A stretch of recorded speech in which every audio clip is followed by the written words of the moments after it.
예전부터 꼭 오고 싶었는데 이제서야 불러주셔서 잊혀져가니까 불러주시네요. 관악기계부장 할 때 또 감사대교구에 있을 때 총무 목사 있을 때 항상 지나가면서 이 미용성교회 여기 꼭 가야 되는데 안 불러주신다는 거죠. 안 들려요? 네, 볼륨 좀 켜주세요. 제가 목소리가 조금 점잖하기 때문에.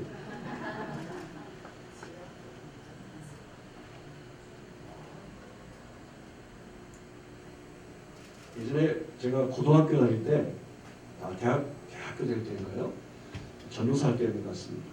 제 여동생이 있는데 미용학원을 다니겠다고 이제 등록을 하고 미용학원을 열심히 다니더라고요. 그리고 커트를 배우고 어느 날은 어떤 파마하는 걸 배우대요. 그래서 오빠 오늘 내가 파마를 배우는데 한번 해줘볼까? 그래가지고 파마 배운 첫날에 제가 생체 실험을 당하게 되었습니다. 파마를 했는데 얘가 3일 동안 가출을 해버렸어요. 머리가 완전 아프리카 사람처럼 돼버린 거예요. 밑바닥까지. 저는 이 어떤 지식은 잘 없지만 뿌리까지 다 하는 거 아니죠? 밑에 바닥까지. 완전히 이게 아프리카 사람처럼 돼가지고 3일 동안 집 나가서 안 들어오는 기억이 있습니다. 그래서 그거 또 푼다고 약 사갖고 다시 교회 청년들 중고등부들이 제 머리를 이렇게 약을 사가지고 풀어주고 막 그러더라고요.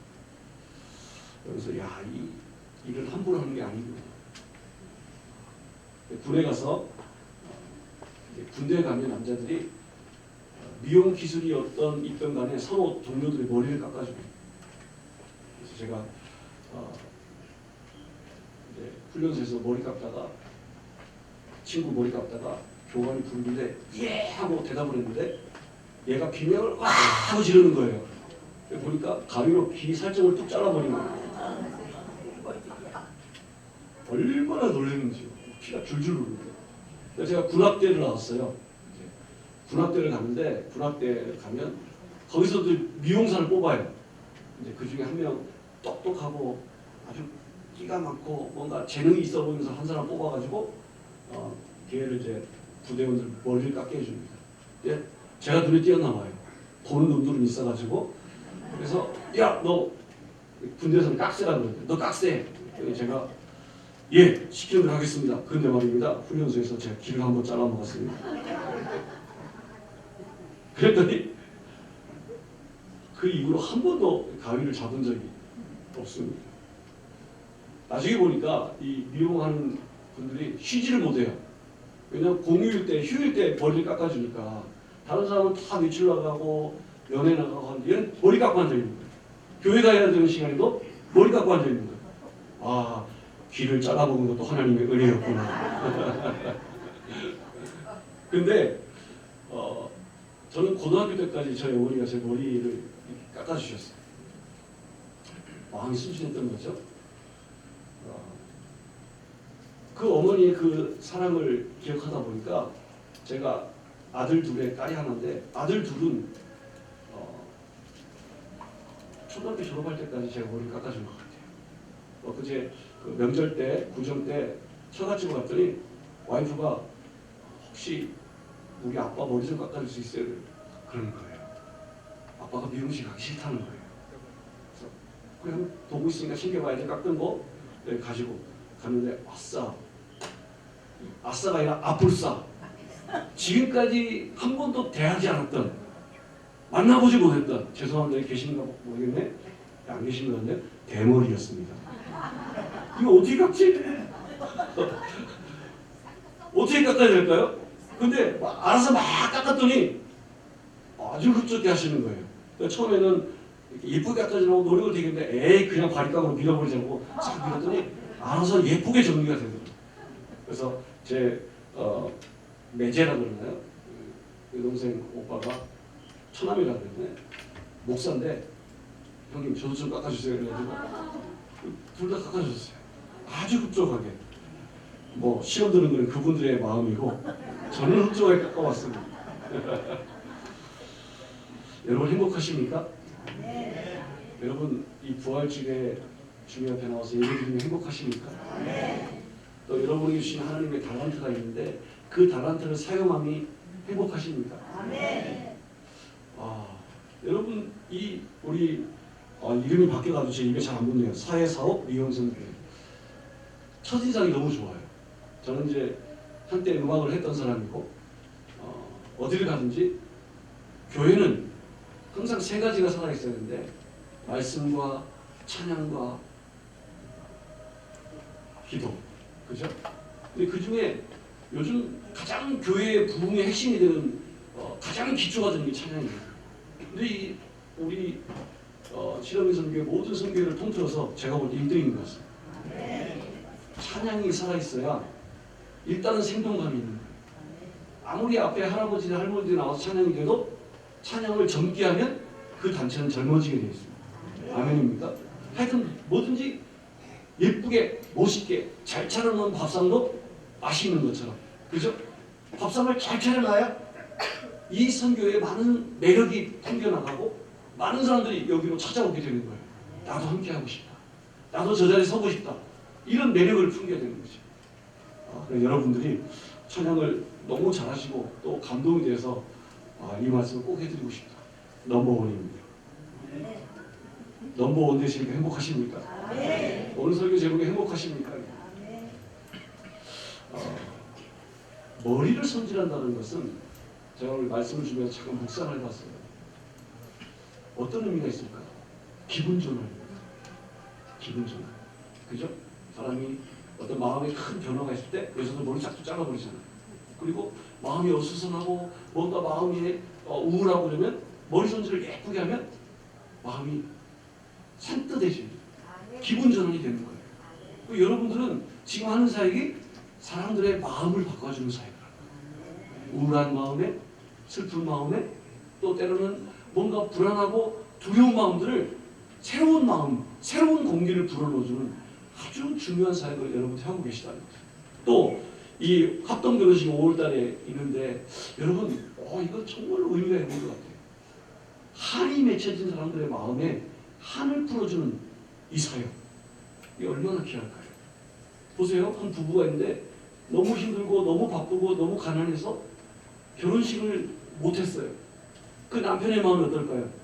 평생 미련하고 평생 그 마음에 한이 있는 거예요. 그 부인의 마음은 어떨까요? 한 번 있는 가장 아름다운 결혼식을 해보지도 못하고 그냥 살고 있는, 얼마나 그 마음에 어떤 미련이 남고 또 때로는 원망이 있고 때로는 미움도 있고 그렇지 않겠습니까? 그런데 여러분들이 그 자리를 마련해 준다는 것, 두 분의 그 마음을 아주 새롭게 변화시켜주는, 한을 풀어주는 정말로 의미 있고 귀한 사역임을 여러분 기억하시기 바랍니다. 그러니까 사람들의 마음을 건강하게 해주는 사역, 행복하게 해주는 사역, 이 사역을 여러분들이 하고 계십니다. 여러분 서로에게 우리 한번 칭찬의 박수 한번 드리겠습니다. 또 이 사역을 잘 감당하고 있는 여러분 자신에게 한번 칭찬의 박수 한번 드리겠습니다. 여러분 자신에게 칭찬을 드립니다. 진심으로 하고 계시죠? 행복하십니까? 그래서 여러분 행복하시냐? 어떤 분은 주일날 교회 나와서 새벽 일찍 나와서 열심히 봉사합니다.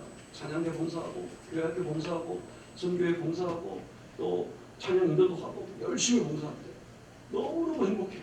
근데 시간이 갈수록 이분의 마음이 주일날이 행복한데 나중에는 주일날이 주일날이 돼가고 있더라고요. 목적이 사라진 거죠. 여러분들이 이 미용 사업 선교회 또 합동 결혼식 또 많은 어려운 사람들을 도와주는 이 사역을 아무나 할 수 있는 게 아니에요. 이것도 은사거든요. 그렇죠? 이 은사를 받았음에 행복하고 감사하는 마음을 가지고 이것을 행할 수 있음에 행복하고 감사하는 마음을 가져야 한다. 이 분명한 내 목적이 없어지면 되게 불행해집니다. 힘들어지고요. 귀찮아지고요. 후회가 막 가득해 밀려오고요. 그렇게 되는 것이죠. 오늘 저는 이 행복하십니까? 라는 제목을 가지고 한번 분명하게 이 행복이 무엇인가를 우리가 짚고 넘어갔으면 좋겠습니다. 이 여러분들 한 번 더 질문을 드릴게요. 여러분들 복 받으셨습니까? 복 받으셨습니까? 그러면 이 복 받으신 것 때문에 여러분 행복하십니까? 아멘을 했는데 좀 지나서 다시 한 번 더 스스로 질문해 보시면 대답을 못 하실 분도 있을 것 같습니다. 그러면 행복이 중요할까요? 복이 중요할까요? 다시 행복이 중요할까요? 여러분 대답 잘 하셔야 돼요. 행복이 중요할까요? 복이 중요할까요? 복이 중요할까요? 행복이 중요할까요? 둘 다 중요합니다. 둘 다 중요합니다. 자, 첫 번째로 우리가 생각해 볼 것은 복을 받는 것과 행복을 느끼는 것 별개의 문제랍니다. 같은 것이 아닙니다. 대부분의 사람들은 착각을 하는 것이 무엇인가를 소유함으로 행복을 누린다. 내가 무언가를 가짐으로 행복을 누린다라고 생각을 하고 있습니다. 한번 생각해 보시죠. 사람이 잘 살아서 항상 맛있는 음식을 진수성찬을 차릴 수 있는 것은 뭐예요? 내가 부자가 된 것 뭐예요? 복이에요. 진수성찬을 차린 것 복이에요. 좋은 집에 사는 것 복이에요. 좋은 차를 가지고 있고 그 좋은 차를 내 마음껏 가지고 있는 것 복이에요. 그죠? 그런데 사람이 마음이 병들고 몸이 병들어서 그 진수성찬을 먹지 못하면 행복하지 않는 거예요. 복은 있는데 행복하지 않습니다. 좋은 집, 좋은 차, 좋은 침대를 가지고 있는데 그것을 누리지 못한다면 그것은 행복하지 않습니다. 세상의 모든 사람들이 부러워할 만한 모든 것을 가지고 있는데도 그것을 통해서 내 안에 기쁨이 없다면 행복하지 않는 것입니다. 좋은 집에서 막 금침대를 깔고 잔다 할지라도 내가 불면증에 시달리고 있으면 행복한 것이 절대 아닌 것입니다. 복을 누릴 수는 있을지 모르겠지만 행복을 누리지는 못하고 사는 것입니다. 그러므로 행복한 것과 복을 받는다는 것 전혀 별개의 문제라는 것입니다. 부자가 되고 좋은 것을 가지고 그 좋은 것을 소유했다고 해서 그것이 유통기한이 얼마나 될까요? 제가 첫 차를 가졌던 때가 이 조그만 엑센트라고 하는 자회형인데 신학교 다닐 때였습니다. 얼마나 좋은지 차가 생깁니다. 얼마나 좋은지. 그 차를 산 첫날 밤 10시에 주차장에 뛰어내려가서 차가 잘 있나 보고 누가 건드리지 않았나 보고 또 12시에 또 내려가서 보고 새벽 2시에 일어나서 또 내려가서 보고 뭐 2시간 걸어 내려가서 차가 잘 있는지 보는 거예요. 근데 이게 얼마나 가겠어요? 일주일 정도 가니까요. 누가 발로 쳤는지 그냥 차가 먼지로 시커매지든지 유통기한이 끝난 거예요. 소유했다고 해서 그것이 우리 안에 마음에 기쁨을 주고 평안함을 주고 행복함을 주고 우리를 진짜 행복한 길로 인도하지는 않더라라는 것입니다. 복을 다 누리고 모든 복을 다 가지고 있다 할지라도 행복하지 못할 수 있음을 우리는 기억해야 됩니다. 그러므로 행복은 소유하는 것에서 얻어지는 것이 아니고 복은 소유한다고 해서 그 복이 완전한 것이 아니라는 것입니다. 매일매일 우리에게 주어진 삶 가운데 감사하고 그리고 이것을 누가 주셨는지 그 주신 분과 깊은 교제 가운데 거할 때에 행복의 근원을 우리는 가지고 살 수가 있는 것입니다. 행복한 것과 복을 받는 것은 별개의 문제라는 것을 꼭 기억하시기 바랍니다. 자, 그러면 행복한 사람은 어떻게 살까요? 행복한 사람은 잔치하는 기분으로 산다. 한번 따라합시다. 행복한 사람은 잔치하는 마음으로 삽니다. 오늘 읽으신 본문 말씀에 정말로 아름다운 표현이 하나 있습니다. 15절 말씀 보실까요? 15절 말씀 같이 읽겠습니다. 시작. 고난받는 자는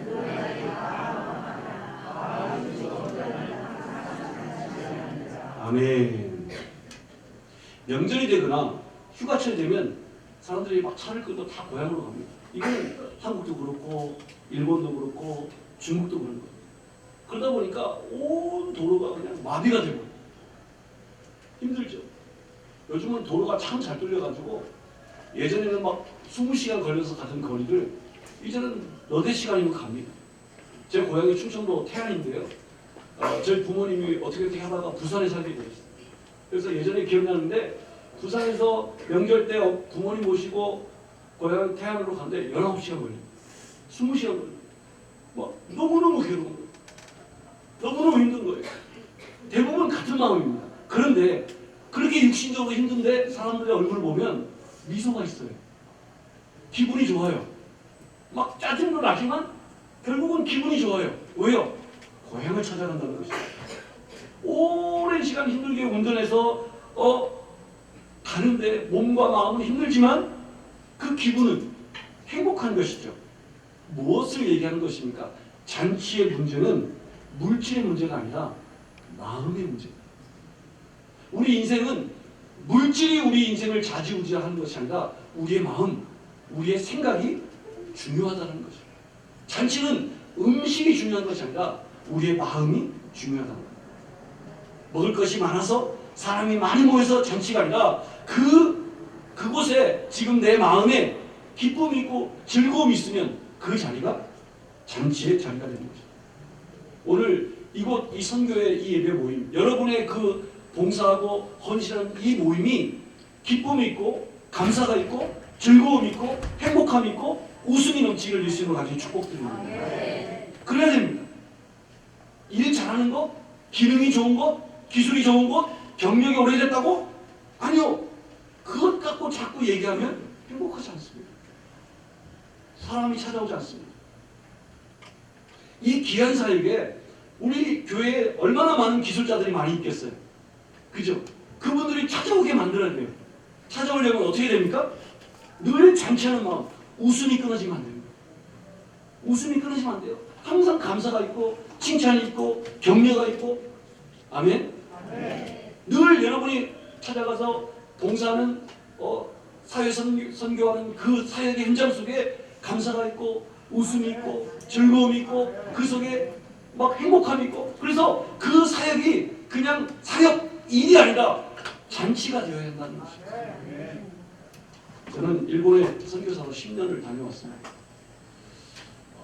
제가 선교를 다녀오니까요 깨닫지 못했던 것들 너무나 감사한 것들이 몇 가지가 있더라고요.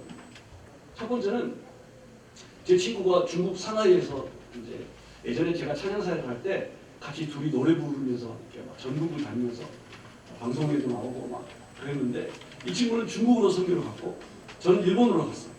근데 중국의 선교를 열심히 하다가 공안에게 붙잡혔네요. 누가 고발을 해버린 거예요. 쫓겨났어요. 아내하고 거기도 아이가 셋이고 우리도 아이가 셋인데 아내하고 아이는 거기에 남고 혼자만 쫓겨난 거예요. 왜냐하면 아이들은 거기서 학교를 다니고 이제 고등학교 졸업할 때까지만 거기 있기로 하고 혼자 쫓겨나서 되게 힘들게 살고 있어요. 예전에는 몰랐거든요. 제가 일본에 선교에 있을 때 일본에는 쫓겨날 염려가 없구나. 내가 큰 뭐 살인죄나 엄청난 사기를 저지르지 않는 이상은 쫓겨날 일이 없겠구나. 너무너무 감사합니다. 또 두 번째는 저는 음식에 비위가 약해가지고 아무거나 못 먹어요. 근데 막 중국이나 저기 뭐 몽골이나 베트남 이런 데 가면 특유의 음식을 귀한 거 오셨다고 막 주는데 정갈 튀긴 거. 막 뭐 거북이 등딱지 뜯어가지고 원숭이 골을 우와 제가 막 가면 도망다니느라고 바쁩니다. 자꾸 그걸 귀한 손님 오셨다고 자꾸 먹이려고 그러는 거예요. 제가 너무너무 감사했어요. 하나님 일본에는 그래도 우리가 먹을 수 있는 것만 주셔서 일본에는 별로 비이상한 음식이 없어요. 또 하나는 우크라이나에 제가 아주 좋아하고 형님 동생으로 지내고 있는 김영원 선교사가 가 있는데 전쟁이 일어났잖아요. 하나님께 무릎 꿇고 기도하게 되더라고요. 전쟁이 없는 곳에서 선교하게 해주셔서 너무 감사합니다. 근데 일본에도 다른 나라하고 비교하지 못하는 곳이 하나 있습니다. 그걸 제가 경험을 했어요. 쓰나미, 지진입니다. 일본에는 지진이 수시로 와요. 그냥 지진이 수시로 그냥 하루에도 몇 번씩 옵니다. 오는데 보통 30초 안에 다 끝납니다. 자다가도 지진이 오고. 그래서 지진은 어떻게 오냐면 보통 이렇게 이따가 지진이 오면 쿵 소리 느낌이 나요. 밑에서. 그러면 지진이다. 이러고 끝나가요. 이 정도면 끝나요.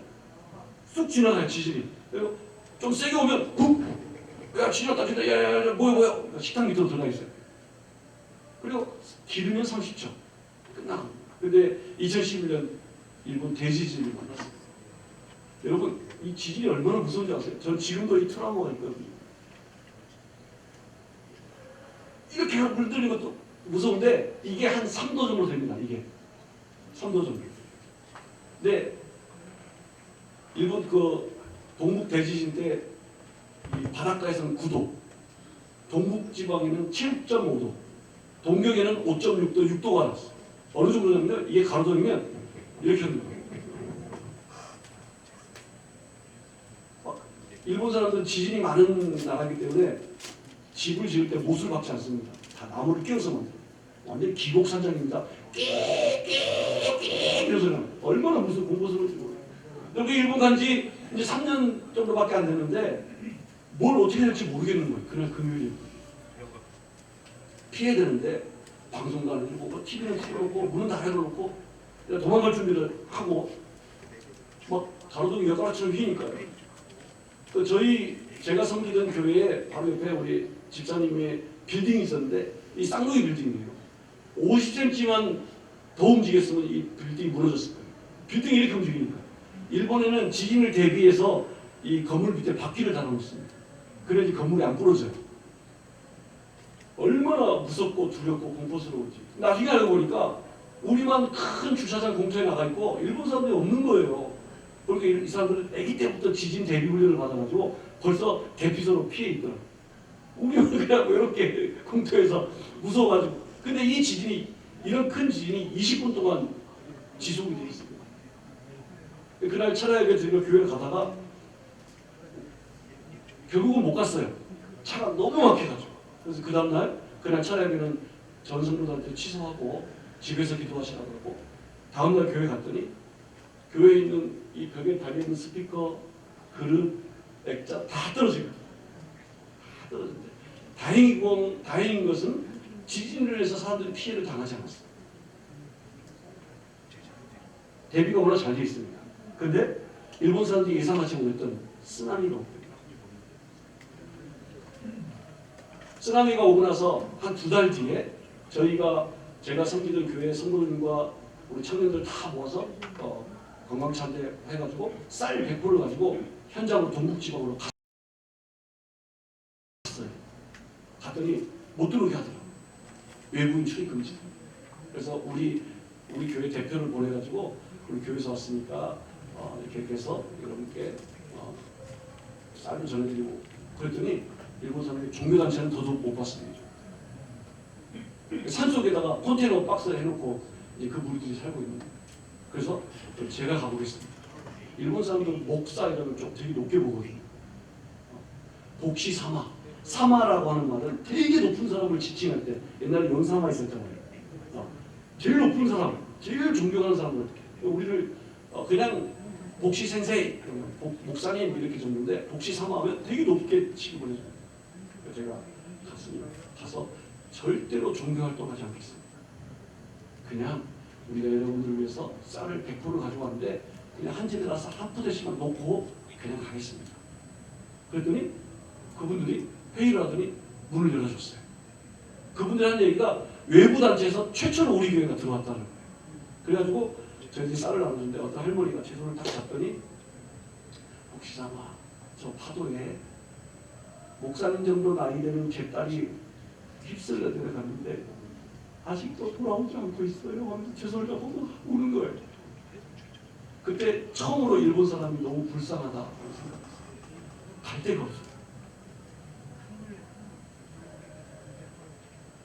그리고 이 쓰나미 대지진이 지나고 1년 지난 뒤에 우리 교회에서 대지진 쓰나미로 피해본 1주년 우리 하나님께 그 피해자들을 위해서 기억하고 또 예배드리자고 철야예배 때 성도들과 예배를 함께 드리게 됐습니다.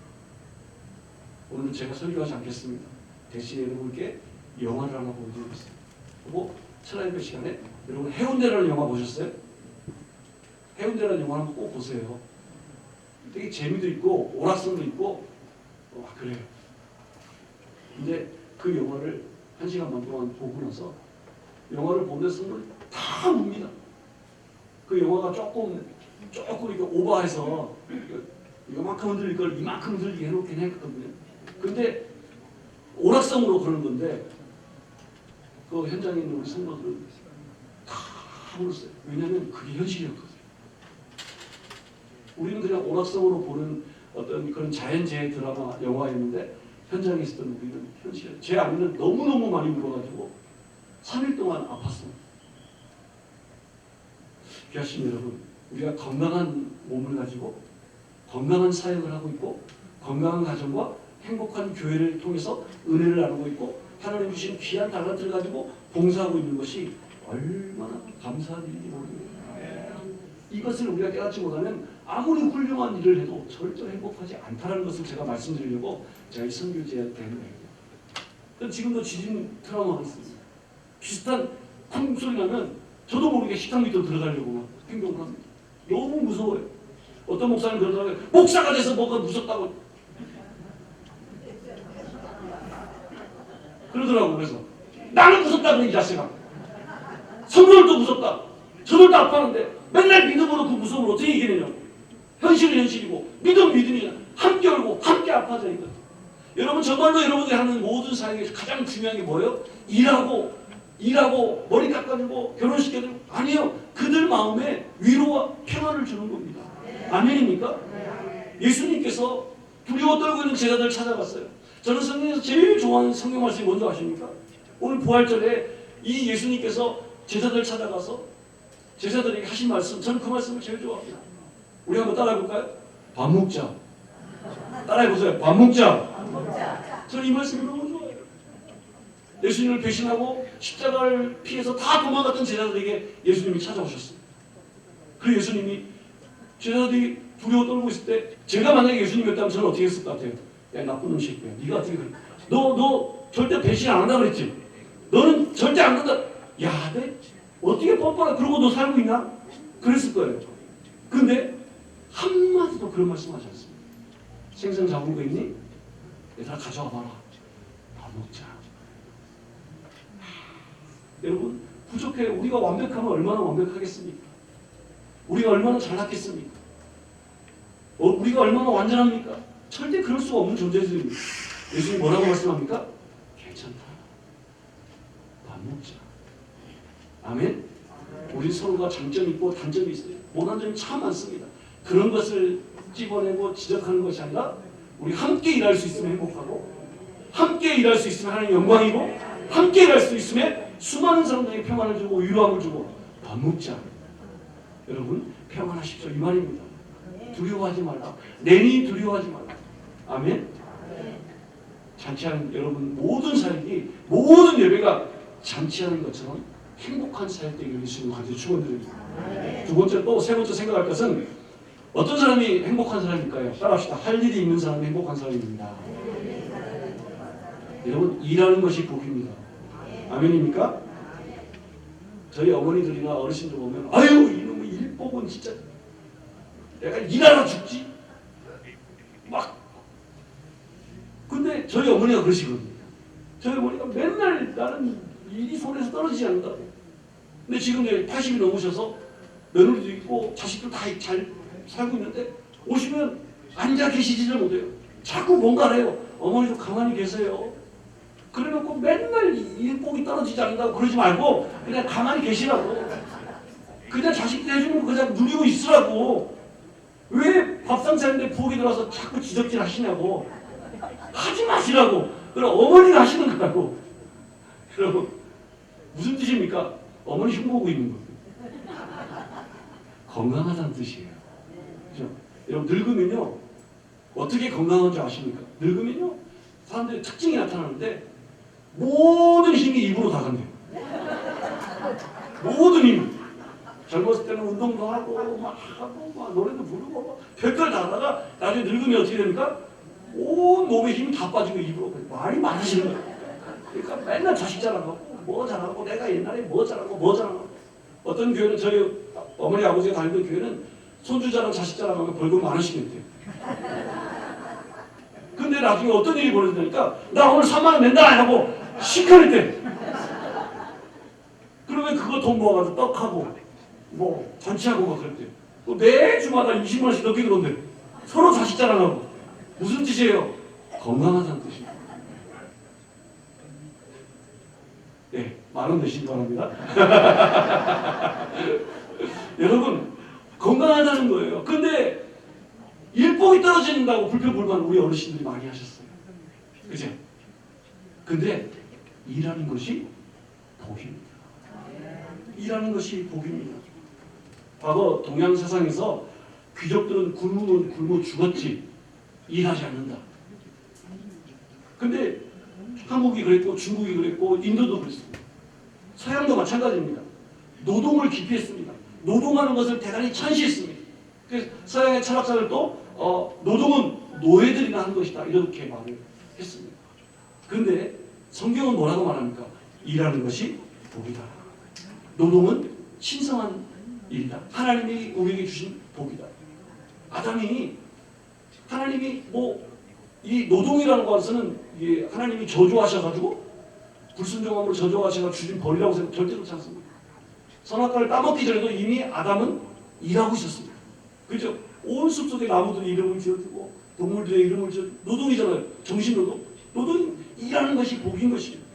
여러분 한번 생각해 보시죠. 내가 일하는 것 무슨 의미가 있습니까? 건강하다는 뜻이에요. 건강하니까 일하는 거예요. 내가 일한다는 건 무슨 뜻입니까? 생명이 있다는 겁니다. 그래서 일한다는 건 무슨 뜻입니까? 내 정신이 온전하다는 것입니다. 요즘 정신이 온전하지 못한 사람이 얼마나 많습니까? 일 못합니다. 내가 일한다는 것 너무나 건강하고 생명이 건강하고 정신이 건강하고 또 우리의 그 목적이 분명하고 아멘? 여러분들은 그래서 일을 하시는 분들 행복하신 분들이다. 일하고 먹는 것 하나님의 뜻입니다. 성경에도 일하기 싫거든 먹지도 말라 그랬어요. 일하는 것이 하나님의 뜻입니다. 밥맛이 언제 제일 많이 납니까? 일하고 먹을 때 맨날 빈둥빈둥 놀고 빈둥빈둥 놀면서 맨날 막 새우깡 집어먹고 뭐 집어먹고 군것 집어먹고 밥 먹으니까 밥맛이 납니까? 그러다 빨리 죽습니다. 어떤 사람이 밤에 단잠을 잡니까? 열심히 일하는 사람이 밤에 단잠을 잡니다. 맨날 빈둥빈둥 낮에 낮잠 자고 실컷 놀고 할 것 없이 빈둥빈둥하다 밤에 잠이 옵니까? 그러니까 요즘 어떤 병이 생깁니까? 우리나라에 우울증, 정신병원들이 얼마나 많이 생겨요. 옛날에 우리나라 가난했을 때 그런 병이 별로 많이 없었어요. 예전에 한번 드라마를 보다가 되게 무서웠던 드라마를 본 적이 있어요. 가정 드라마였는데 행복한 집안이 있는데요. 이 집안에 남편이 있고 아이들이 있고 엄마가 있는데 엄마가 이 집안을 다 케어하는 거예요. 너무 열심히 헌신하고 봉사하고 사랑함으로 이 가정을 이끌고 가는데 나중에 엄마가 갱년기가 걸립니다. 갱년기가 걸리니까 이 집안이 마비가 된 거예요. 그렇게 행복했던 웃음이 많았던 집안이 전쟁터로 바뀌어버린 거예요. 아이들은 엄마를 이해 못하고 남편도 엄마를 이해를 못하고 자기들 스스로 아무것도 못하고 근데 나중에 딸하고 둘이 얘기하다가 엄마가 내가 갱년기가 온 것 같아 하면서 이제 드라마 실마리가 풀어지기 시작했는데 이 드라마를 보면서 너무 무서웠다고 제가 몰랐거든요. 저는 전도사 때인데 그래서 어머니에게 여쭤봤습니다. 어머니 연세도 갱년기가 지나갔을 연세인데 갱년기 어떻게 하셨어요? 언제 지나갔어요? 아직 안 왔어요? 지나갔어요? 물었더니 어머니가 남긴 유명한 말씀이 있습니다. 야 이놈아 우리한테 갱년기가 무슨 소용이 있냐? 너희들 먹고 사느라고 바빠서 너희들 먹이느라고 바빠서 갱년기가 온지도 못 보여있다고. 바쁘면요 목적이 분명하면요 열심히 일을 하면요 갱년기가 온지도 몰라요. 언제 이렇게 타락하고 정신병과 우울증으로 가득한 이런 세상을 살고 있습니까? 언제 그래요? 할 일이 없어요. 일을 하지 않아요. 배부르고 등 따시면 되었습니다. 여러분 세계보건기구에서 발표한 보고서에 보니까 일을 하게 되면 일한 만큼 힘이 생기지만 놀면 노는 만큼 체력이 소모된다. 일하는 것이 훨씬 좋다는 거예요. 정신병원에 남자가 더 많을까요? 여자가 더 많을까요? 남자보다 여자가 훨씬 더 많다고 합니다. 이 통계 조사에 보니까 여자 가운데 5명 이상의 자녀를 두는 여성은 정신병이 거의 없답니다. 대신에 독신이나 자녀 하나가 있는 여성들이 정신병을 정말 많다는, 뭘 얘기하냐면 한가하는 것입니다. 노는 것입니다. 사람이 몸이 놀면 약해지고요, 결국 병들게 됩니다. 그러니까 건강하다는 것은 어떤 거예요? 부지런한 사람, 열심히 일하는 사람이 건강한 것입니다. 귀하신 여러분, 우리에게 할 일이 있다는 것, 행복한 일. 여러분 솔직히 고백해 보세요. 여러분 이거 사역하면서 힘들어서 불평한 적 많이 있으시죠? 불평도 실은 건강해야지 불평할 수 있는 거. 근데 이게 하나님이 지금 나에게 주신 이 기회일 때 나에게 주신 은혜고, 내가 일할 수 있으면 건강하고 행복하다라는 것을 늘 기억하면서 감사함으로 행복하게 이 사역을 감당하시기 바랍니다. 마지막으로 13절 말씀 보고 말씀을 마무리하겠습니다. 13절 말씀 잠깐 보실까요? 시작. 마음의 즐거움은 얼굴을 빛나게 하고 마음의 근심은 성품을 상하게 하느니라. 행복한 사람은 따라합시다. 마음이 즐거운 사람입니다.